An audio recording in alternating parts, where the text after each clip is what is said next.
Good morning. Let me adjust my screen a little bit more here, and we'll continue on this morning. Thank you for being here. My name's Diana Hinkle, and this is continuing education using essential oils and learning about other modalities for you, your family, and your animal friends. And today, I kind of thought about this. I always think about, what do I want to talk about? What do I want to educate you about today? Because this is all about education. I'm very passionate when it comes to helping you understand what essential oils are and why you would want to consider using them in your everyday overall health and wellness. Not only for yourself, but for your animals that you have around you. And for me, I know it's very important because I do have a lot of animals. I have horses, I have chickens, I have dogs, I have cats, I have all of that. And I used to have goats, but I don't have them anymore. So what can you use on them and you? What is better than what you can get off the shelf somewhere or plug into the wall, okay? Why would you consider not using those things and consider using essential oils? Well, first off, a little bit of background about me is I left the dental field after 30 years to actually continue and to educate people on the use of essential oils, because even though I was a professional, I had no clue really what essential oils were other than seeing it on a label here and there. And when I realized what they really meant and represented, I was like, why do we not know more about this? Well, there's other reasons that we won't go into that.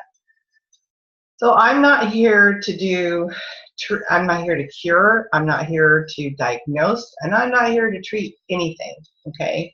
I am here to help you understand. I am here to help you to suggest things that you might consider using in your everyday life and get away from those toxic chemicals that we get in our daily products that we use every day. You know, it's not just our soaps and our foods, it is everything. Our shampoos on our head, the soaps we use, the laundry soap that we use. A lot of the foods have preservatives. That's a toxin. It's not something our body is really supposed to have. And so it has a hard time deciphering what it is. So when you start looking at essential oils versus that, because toxins build up on our body, how do you get rid of them? Well, it's kind of hard unless you do certain things. Diet is important. Exercise is important. A foundation of good health is very, very important. And sleep is very important. All of those make up for a good lifestyle. And that's what this is, a lifestyle. Learning how to, good morning, learning how to incorporate something different in your life. And what we're trying to do is help you understand that and be able to get through the day without those extra chemicals, those extra toxins that end up being in our bodies. And so that's what essential oils are all for. And so when you are thinking about using these every day, and when you're thinking about what you get off the shelf, when's the last time you read a label? Read the label. That tells you everything. If you can't pronounce it, why would you want it?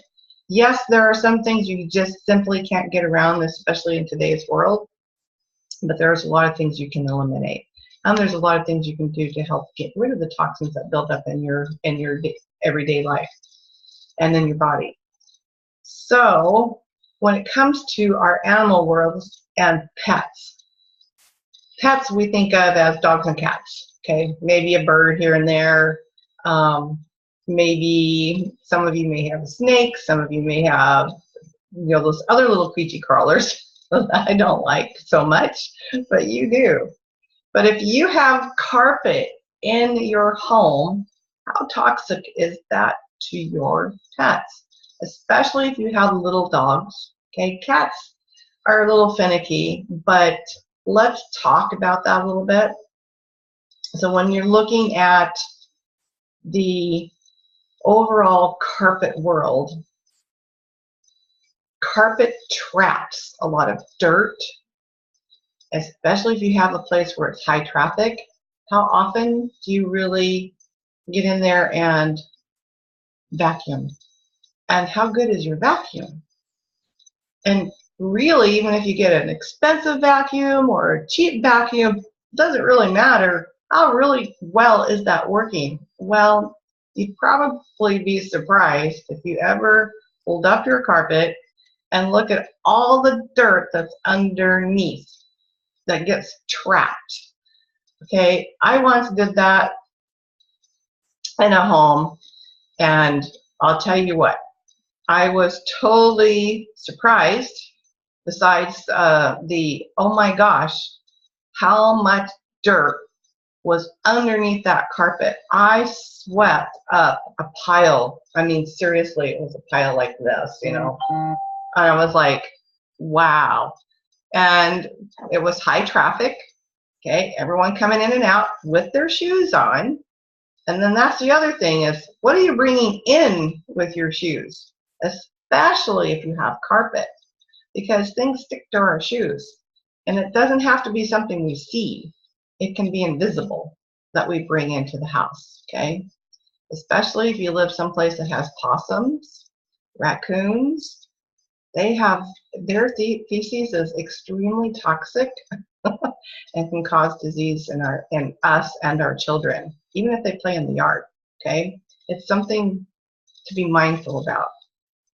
And I'm not an expert on that, but I do know that it does create issues.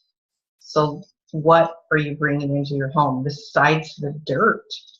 And when you step on that, so let's look at it this way. How many of you will have the sunlight come through your windows and you're like looking and gosh, all you see are these little particles in the air. Those are dust particles. Where are they coming from? Whether you have carpet or whether you don't have carpet, you're going to have dust particles in the air. What happens is the carpet actually traps that even more, and you have more those dust particles. Well, for a little dog, so I have little chihuahuas, and our smallest one is like 4 pounds. I think that she got fat. And she used to be 3.5 until she got pregnant. And so when you consider how close they are to that carpet and the impact of that dust, they're inhaling that, okay? So if they're inhaling the dust, then is it really good for them? What's their health like? Sometimes we may not see it until it shows up later. Okay? Anytime something happens, it's going to take some time. And for me, I know it's important for me. Now, I got rid of most of my carpet. I only have a couple of bedrooms, so I keep the door shut all the time, unless someone's here. But I've eliminated the carpet, not so much because of my pets, but because I know what gets trapped underneath the carpets. You know, you look at dirty carpets, you spill things, or it gets just dirty, right? And you think you cleaned it up, but after you've cleaned it up, what's still laying underneath? Even if you've shampooed it, it might look good on the surface, but what's underneath? And the other part of that is, how many of you out there are using a over-the-counter fragrance in your carpet? That's another thing that can be very toxic to your animals, even your cats. Okay, the cats can get away from things more often, and usually some people, they have cats indoors all the time. They don't let them out at all. I have cats that comes in and out, and most of my cats are outdoor, except for the one. And he spends very little time in here. Basically, he comes in here, he eats, and then he lays down for a little while, and then he's like right back out the door. And so he's not wandering around a lot. And I don't mind diffusing either, because that's another option for fragrance in your home, especially if you feel like you have that stagnant air. And so we'll get into that a little bit more, but for the carpet itself, If you're bringing in that commercial carpet fresh, okay, then what is it that you're actually putting on the carpet? All of those fragrances in those products are synthetic. They're not a true essential oil. They are synthetic, so they're made in the lab, okay? So that's the cheapest, fastest, best way for someone that has product like that to give you a fragrance. So when you think about that, it's like, well, if you wouldn't want that in your own body, why would you put that on your carpet and then let your animals smell it, okay? Or consume those dust particles, because that is part of it. And even your plug-ins, same thing. They're all synthetic oils. They're not true essential oils. And even if it says that it's a true 100% essential oil, how do you know it is? Because doTERRA, this is the brand that I use, I know there's an integrity of the company for a pure product. The reason why I say that is because they go around the globe looking for the best plant material that the earth can offer, because there's no mistakes in Mother Nature. And I don't know how religious you are, but I am, and God gave us what we need. We just have to learn to go back to the basics, okay?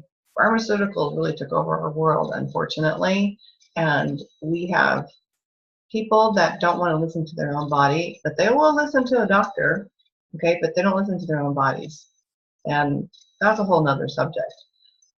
But when we start looking at things that are synthetic and an essential oil that's either chemically extracted, because that's another one that is the cheapest way to extract an essential oil out of plant material is chemical extraction. So aren't you going to have a chemical residue with that? Or you have the option, the other way of it's just all alcohol based. Okay, they put a product like, let's say, lavender, okay? They'll put lavender sprigs in, or flowers, in alcohol, let it sit for so long, and then you have alcohol that smells like lavender. You can try it. It's pretty unique, but it doesn't take just one day. It takes probably a week or two. And the longer it sits, of course, the more fragrance you're going to have. Well, what are you consuming? What are you getting? Alcohol. There's nothing else in there, okay? It's not the oil. It's purely, simply a fragrance. So if you think about that, that's what you're getting with a lot of this other stuff out there, okay? So when you look at an essential oil, read the label. It's going to tell you what it is, how you can consume it, whether it's only topical use or aromatic use only. If you think about how essential oils get into your body, there are three ways. One is simply smell. Take the lid off the bottle, just like this, and smell, okay? That's the fastest way to respond to an essential oil. But the other thing about that is it gets in through the olfactory to the brain, and it gets into our bloodstream, even by smelling. So when you start smelling other things, like those plug-ins, right, or other synthetically made products, what are you doing to your body? You're smelling it, so isn't it getting in you? And then the other application is topical. So you simply take the lid off and put it on anywhere. Put it on your wrist, put it on your hands, put it behind your ears, put it on your temples for headaches.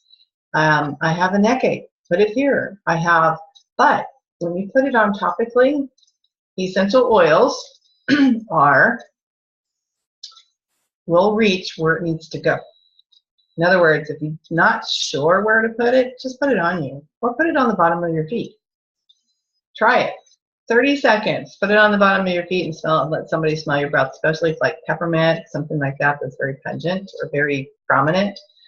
It's very interesting how it travels through the bloodstream. Okay, 30 seconds. So you can have a response with an essential oil within 30 seconds. I still get amazed to this day when people will be like, oh my gosh, my headache's gone. Or what was in that, because now my hip doesn't hurt, and we put it on the back of their neck. Like, wow, right? And so when you think about that, it's like, oh wow, wouldn't you want something that reacts something that quickly? I know I do because I overdo it, and I have scoliosis, and so it's super easy for me to overdo it. And so I have things to reach for that help me. But if I know I'm going to overdo it, usually I need to put something on prior. So being proactive is another option that people should think about. Okay. So essential oils are systemic, so they get to where they need to go, no matter where you put it on your body. All right. Third way is ingestion. How do you know that you can consume an essential oil? Well, first off, read the label. It should tell you one way or the other. Now for doTERRA, speaking for doTERRA, there actually is a supplement fact. So here's a supplement fact. It says right there. It says essential oil supplement fact. And you go all the way down, tells you all about it. And it says that, I don't know if you can see that or not, it says dilute, for internal use, dilute 1 drop in 4 fluid ounce, okay, of liquid. Water, juice, anything, right? Even if you, because what happens is this particular essential oil, like this is lavender, meets the GRAS standard, which is called generally regarded as safe for consumption, okay? So this is why there's a supplement fact on here, because you can consume this. Now, this is the caution.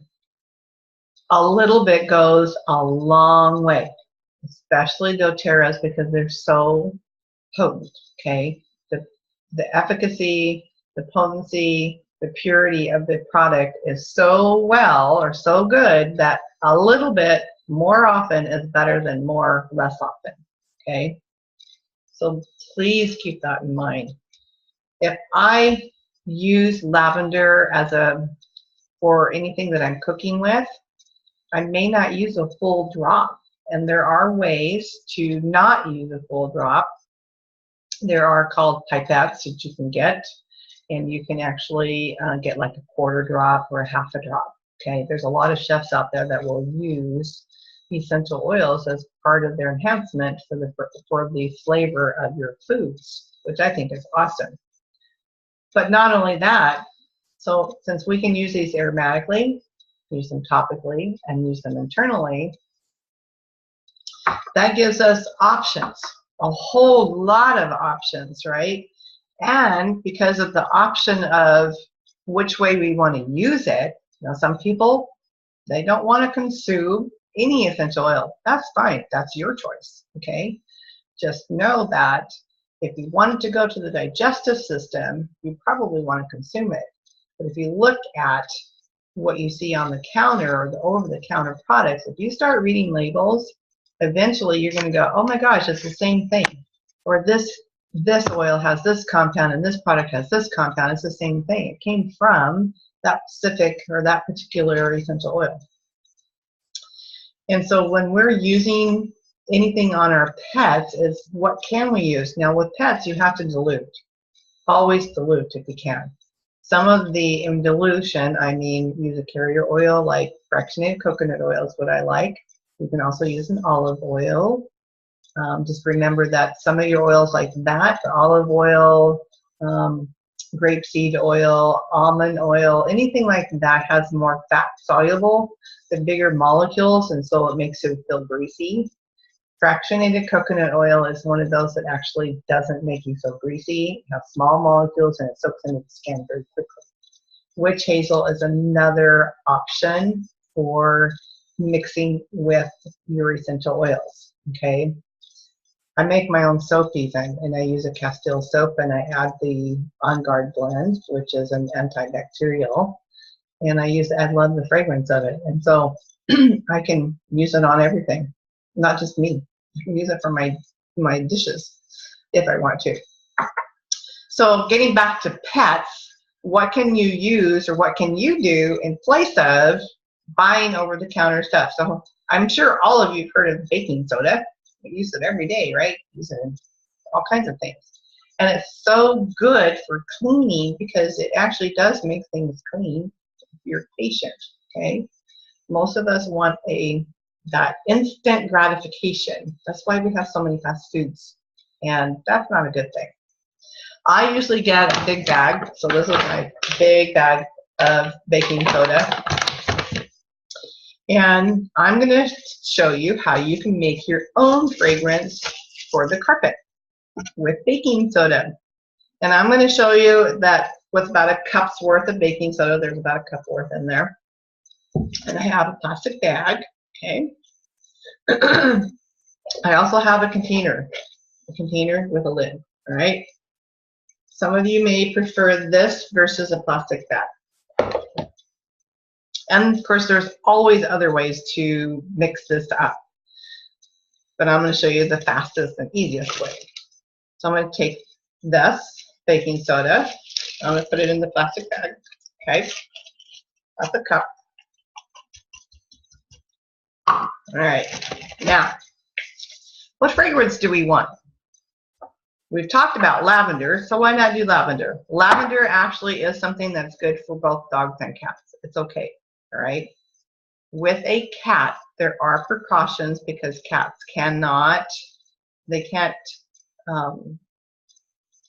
their bodies will not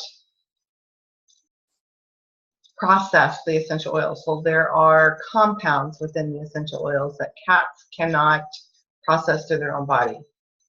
Dogs can be the same way, so that's why I say with any essential oil and you're using on your pets, always dilute them. If you have a chart that says what to use on a child or how to dilute for a child, then that's what you want to do. The smaller the animal, the more carrier oil you want, and only 1 drop pretty much of this. So like cats, there's a whole list of essential oils that you would not want to use around your cat, at least not on a daily basis, okay? It's not going to create death if you're using it more often, but you really should use it less often, okay? Especially if you're diffusing. You have to put that, if you really feel that essential oils should be placed on your cat, use the carrier oil, use more of it, and use less of the essential oil. Rub it in your hands first and coat their fur, okay? It will soak in. Yes, they're going to lick themselves. It's okay, okay? Especially if you're using one that's meant for internal consumption. Now, I have lavender and I have peppermint. I love peppermint. I love the smell of peppermint. Peppermint's a wake up, and peppermint is also one to help in producing oxygen in our bloodstream. It kind of signals that brain of, hey, you need some more oxygen, so that's what you get. And it's actually illegal for a lot of us that have horses, and we are in different clubs or we're in competition. You can't use peppermint for that fact, okay? There's a lot of other ones too that you can't use because they say it gives an advantage to your horse, so make sure that if you are using essential oils on your horses, make sure that you know what the rules are, okay? Because there's you can use this with a spray down, which is like a bottle of either just water and your peppermint in there and spray down their legs in place of absorbing Junior, okay? But there again, make sure you know. So we're going to use peppermint since I like it so much. And the essential oils have a variety of uses, which is really nice too. So if I just have a bottle of peppermint, what else can I do with it? I can use it for digestive issues. I can just rub some on my belly, okay? But it's a hotter oil. Some people are very sensitive, and if you are, use a carrier oil with that. I can simply smell it if I have a headache, or if I feel nauseous, I can simply smell it. Okay, it works that way too. I can put some on the bottom of my feet even, and it works that way too. And so it has a whole lot of things, and it smells good. Now, because doTERRA is so potent, 1 drop goes a long way. So I just put a cup of baking soda in here, and I'm going to put at least 10 drops. You can use more than that, but I'm going to use at least 10 drops, and all I'm going to do is put it in the bag right over the top of that baking soda. I know I'm covering my face, and I probably shouldn't do that. I lost count. Okay. So here's the easy part. You don't need a spoon or anything. Make sure you have a good zip lock on your plastic bag, okay? And you can actually see it. I know you guys can't, but it's actually on the top of that. So what you're going to do is just do this kind of thing. But there, my bag came open. Usually those zip ones are better. But just rub it in there. Just mix it around. I'm going to throw it around. I'm going to do whatever as long as I don't make it come open. Okay? This is why sometimes this is better, because you can shake it around if you put it inside here, and it'll make it a lot easier. Now it's a little bit overkill for this, okay? So just mix it around, just keep mixing it around because it's going to take a while, okay? Make sure you mix it all in there. And then you can open it up. Now, this is where you can decide if it's enough fragrance for you, okay? If you want more, add more oil. If you don't, if it's good enough, then don't worry about it, okay? So this is going to make this a little bit damp. So what you do is you would take this baking soda, now that you've got your peppermint in there, and then spread it around on your carpet and let it sit there for about 10, 15, maybe 20 minutes, okay? And then vacuum, okay? That way you know that the baking soda is going to dry, for one, because baking soda actually has moisture in it. So that's all I'm doing is just mixing it all up. And that's your carpet fresh. That's your alternative, because what's in baking soda? Nothing that's invasive to our pets, okay? And no bad chemicals of any kind. And we have our fragrance. The other way of being able to put fragrance in your house is by making a spray bottle. You can do the same thing with like a witch hazel. Okay, don't use coconut oil for this product. You can just simply get any spray bottle, get a good, you want to get your spray bottles that are good for essential oils. How do you know? There are different grades of essential or plastic. Don't get your number one like your bottled water. That is not the grade of plastic you use, because what will happen is you will pull the petrochemicals, the petroleum base, out of that product, out of that plastic, okay? That's not what you want. Then you're getting a chemical. So make sure that it's a higher grade spray bottle. Yes, you can't get away from the plastic in the nozzle, okay? But when you are using that, use water or witch hazel and put your fragrance in that, and then you can spray the carpet, let it dry, give it about 30 minutes, let it dry, and then vacuum it up, okay? That's another option of creating your own fragrance for your home. Now, as far as the dust, I can't help you with the dust, okay? That's something you have to decide what to do. Make sure, you know, if you can get people to take their shoes off when they come in the door, that's very, very helpful. I know in my world, it became very difficult for people to think about that and want to take their shoes off at the door. And it's like, I finally gave up. And that's when I'm like, all right, the carpet's coming out and we're going to put hardwood floor in. And so that's what we did. So we have actually it's a laminate.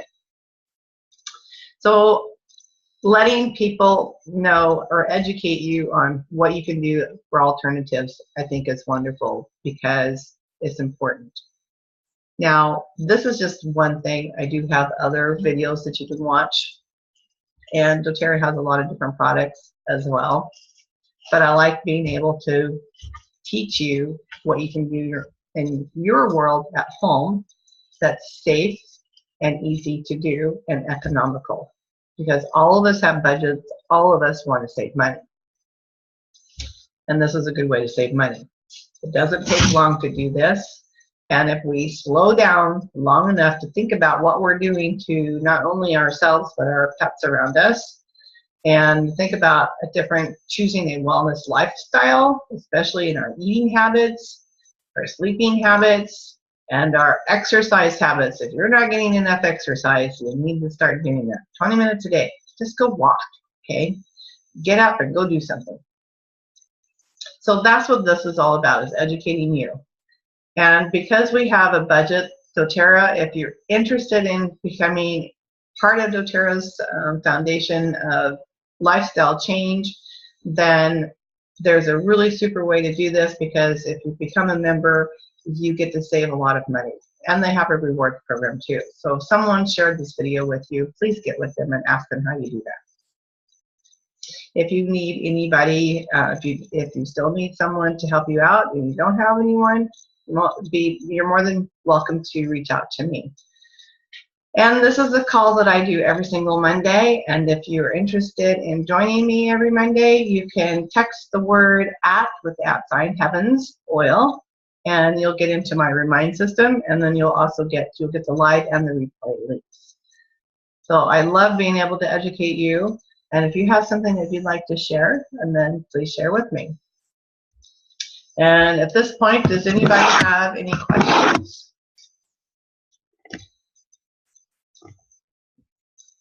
Okay. Yes, can you use lemon oil instead of peppermint? Can what? Can you use lemon oil instead of peppermint?